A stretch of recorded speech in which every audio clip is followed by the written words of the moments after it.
That's right. The clown is back. He's ready, willing, and able. And man, I've been gone a few weeks, and I missed you guys, and I hope you miss me. And I know you're saying, "What's going on, Dennis? Man, what happened to Dennis? Was he sick? Was he taken hostage in a foreign fucking country? What the hell's going on, man?" No, it was nothing that fancy. I blew the transmission on my vehicle, and little did I know that hey, the world's changed since the last time I bought a vehicle, and what used to be a $2,000 car is now a $10,000 car, and what used to be a $10,000 car is now a $20,000 car. If you want a new car, okay, if you want like a brand new Ford F-150 pickup truck, fully loaded, you're talking like 90 grand. So you can either buy a truck or you can buy a house at this friggin' point. And here's how I know I'm living out of my time, okay? Because I went down to a used car sales lot, okay, used car lot, and they told me their prices are non-negotiable. Okay, now if you got a used car salesman where you can't dicker with them and negotiate the price, man, I'm living out of my time. And I remember thinking that when I was young, and my dad,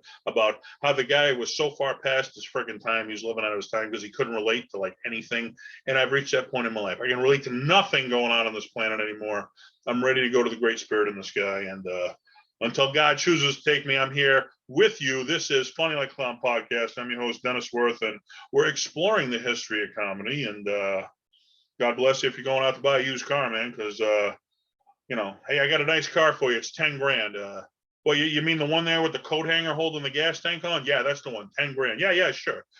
Yeah, I'm all over that shit, man.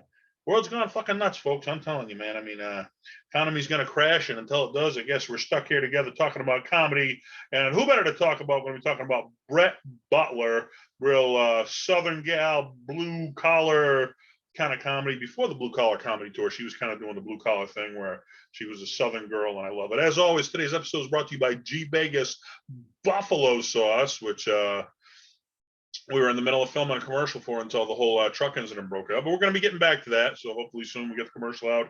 And you can go to www.gvegas.webs.com, get some shipped right to your door, put the whamma jamma in your mouth. And that's the new slogan, man. I'm telling you, this winter, everybody's going to be going around whamma jamma.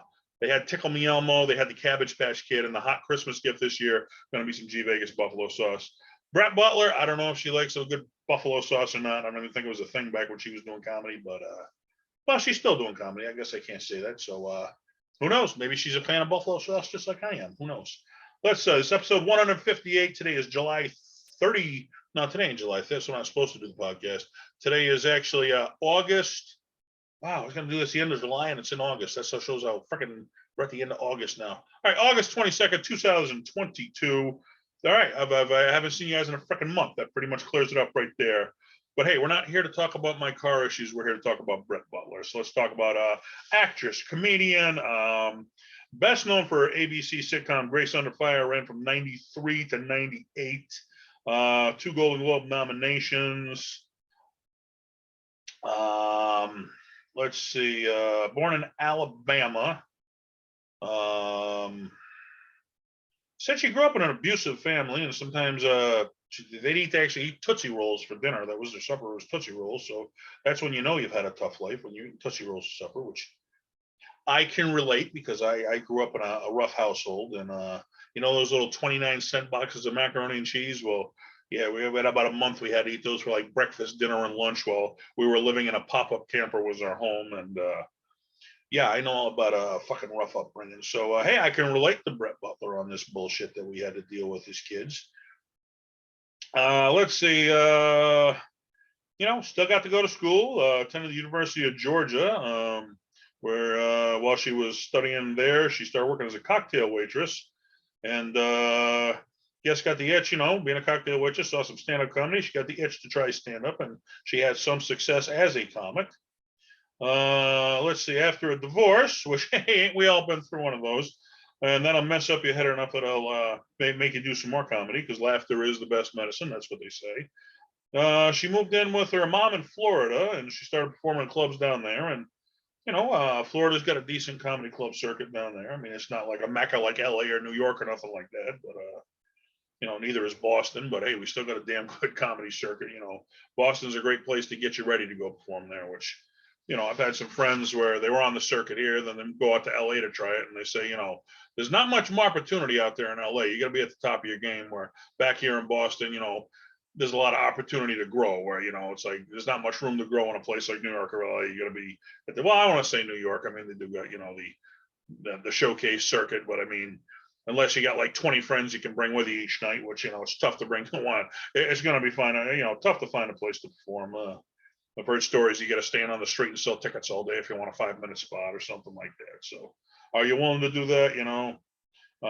Who was it? Whitney Cummings was talking about everybody. So aren't you spoiled with the success you got? It's like, spoiled. Do you know how many times I had to sit on the curb in front of the Comedy Store just hoping they pulled my lottery number so I could perform that night? It's like, oh, I more than paid my dues. People sleeping in their cars. And I recently saw some girl doing a sketch. She's like, first time I slept in my car, it was, oh, this is going to make such a great story in my book when I hit it big time. And the second time I slept in my car, I figured it wasn't going to be no friggin' book. I'm just sleeping in my car. It was a funny sketch he had there, but shows you the dues you got to pay if you want to be a comedian, and a serious comedian, like a part-time comedian where you work during the week and then do the comedy thing on the weekend. I'm talking like a full-time comic where you're 7 days a week just pounding the pavement. So let's see. After performing in clubs, living with a mom in Florida in 1984, she moved to New York City.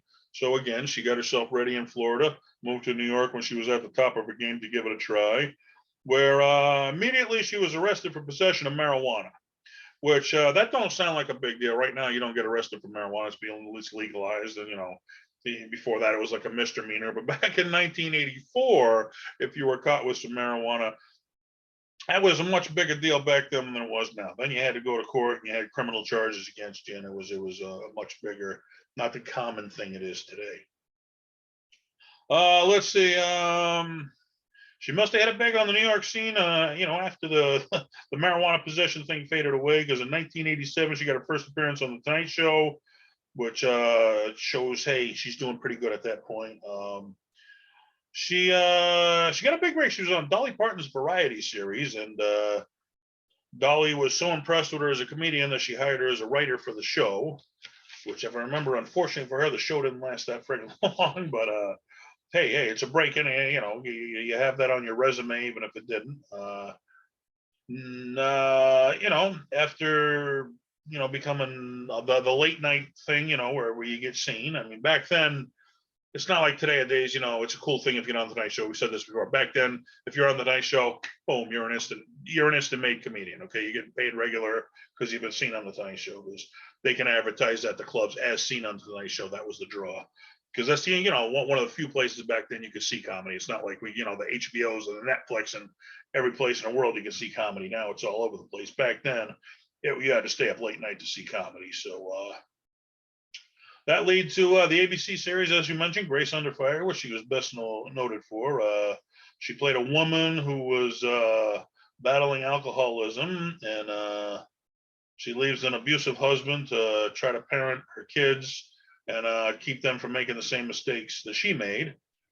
And 1984, she won a People's Choice Award for it, and which I did. I went on and I got there's some clips on YouTube. I watched a clip where she was talking to her daughter about got caught stealing. She was trying to teach her the right and wrong from stealing, which back then you had the family shows like the Family Ties and the Cosby Shows, all about family, which nowadays there ain't many family shows left out there. It's more about everybody's going for the edgy thing. There's no really family oriented shows anymore.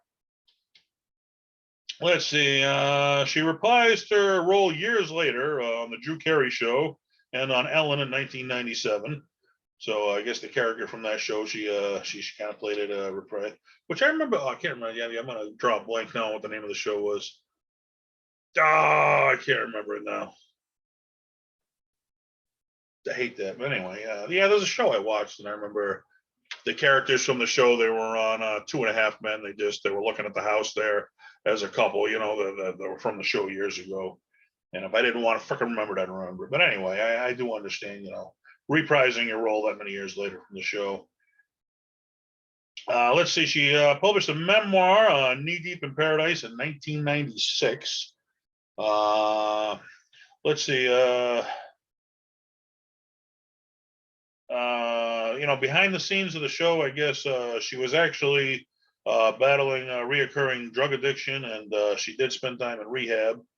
which that kind of put the show on some rocky roads right there. And my best friend was an alcoholic, man. I know all about dealing with that stuff, man. And you think, man, that's my best friend. I'm going to help him out. I mean, you can't help somebody who won't listen. You can't, you're thinking logically and they're thinking insane. And it's just a very tough thing to help out. You can't, I said it, my brother was an alcoholic too, or half brother. And you can't help somebody who don't want to help themselves. They got to want to help themselves first. So you can want to help them as much as you want, but unless they want to help themselves, you're in a losing battle right there. 1988, during erratic behavior, she was dismissed from the show, and ABC canceled the series. Which, again, if you're dealing with alcoholism and drug addiction, you're definitely in the erratic behavior scene, and it's tough to watch. I mean, a friend who you grew up with and you just really respected, and you just see them making insane decisions, and they just can't make a sane decision, and you're trying to talk some common sense into them. They just won't listen. They just keep making the drugs, just keep, and the alcohol just keep making the decisions for them instead of them being able to make, the sensible decision. It's so tough to see it. And me explaining it, I can't even explain it to you. You have to actually live it and see it happen to yourself before you even know what you're talking about. After the show was canceled, she moved from LA to Georgia, and she made several appearances. On Bravo in 2000, Miss Harris in 2005. Guest starred in My Name Is Earl in 2005. Let's see. She headlined an arts fundraiser. So, I mean, she didn't have the big, sitcom on ABC, but she did keep her hand in the thing. She did it from Georgia, where she'd fly in, do what she had to do, and fly out. Everybody thinks, you got to live in LA if you're a movie star. Well, you don't. You can fly in, do your thing, and do your work and then leave. A lot of people think that. I remember Paul Newman said, as big a star as he was in the movies, he didn't want nothing to do with the Hollywood scene. I think he lived in Connecticut. Yeah, he flew in, he did his movies, and he flew back to Connecticut and said, I don't want nothing to do with living out there and getting caught up in that lifestyle. Let's see. She talked to a reporter openly about drug addiction, depression, and her TV work and her current life on a farm, which I guess she bought a farm down there in Georgia. And she said she was interested in writing another book. And 2011, she appeared on the Rosie Show, which I believe is Rosie O'Donnell that we're talking about there. And said she had been sober since 1998. Entertainment Tonight reported she was unable to maintain the cost of the farm, and she lived in a homeless shelter for a short time. During a 2021 Hollywood Reporter profile, she denied it. She said she was paid to fabricate that story for the show, and that they paid her to say that she was living in a homeless shelter. I don't know why the hell it was. I guess it makes for a more interesting article if she's this once big star is living in a homeless shelter. But she said they paid her to say that it never really happened. So maybe she's just saying that because she's embarrassed, she was there. Maybe, maybe she was actually paid. We'll never know. But she tried to make a comeback, started performing in LA and started developing a reality show about her self-proclaimed psychic abilities. But apparently that never took it. Nobody but her, I guess, thought that was a really good idea. But I mean, she still had, the Tonight Show, Grace Under Fire. I mean, she still worked the clubs if she wants to. She can make some money. 2012, she got a reoccurring role in a soap opera, The Young and the Restless. 2015, she returned for 2 episodes. So she's back on the scene a little bit. I mean, 2012, I found this one interesting. She played a bartender on FX's Anger Management with Charlie Sheen, and I guess Charlie was the one who gave her a break. And Charlie's well known for battling addiction, and he's been down the road that she's been down. And I think that's why Charlie gave her the break, because he could relate to what she was going through. And sometimes you just need somebody to give you a break to get back.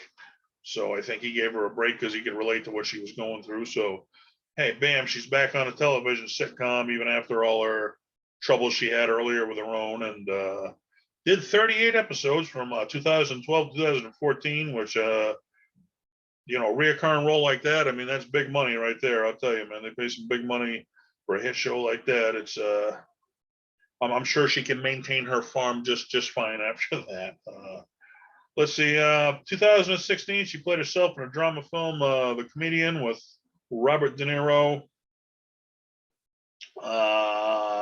Did 2 episodes of the HBO series The Leftovers. 2016, she's in the ABC thriller How to Get Away with Murder.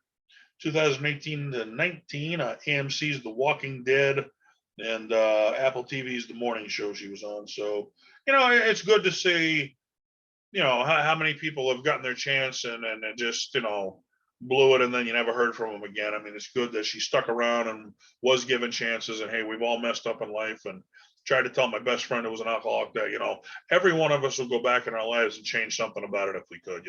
The past is gone. You can't change the past, but you can change the future. And good for her. She changed her future and didn't stay stuck in her past. And, there's enough good people out there that you're willing to give, another chance. And if you don't blow that second chance, then, hey man, you can stay relevant and stay around. So, I mean, she can still do what she loves to do, which is the comedy thing and the acting thing on comedy shows. And she's still got her farm in Georgia. So you got the best of both worlds, just like Paul Newman right there. But she's not Paul Newman. She's Brett Buttler. And yeah, little Southern girl comedy thing. And geez, I guess, like I said, she kind of hit the blue collar comedy thing before the big, Jeff Foxworthy, Ron Wright, and Larry the Cable Guy were doing it. I mean, she was doing, little Southern girl housewife thing. And I remember just watching her comedy. That was what I always, thought about. It was just like thick Southern accent while she was talking up there on stage. And I think she actually did a joke about it. It's like, she went to New York with a Southern accent, and all the New York said,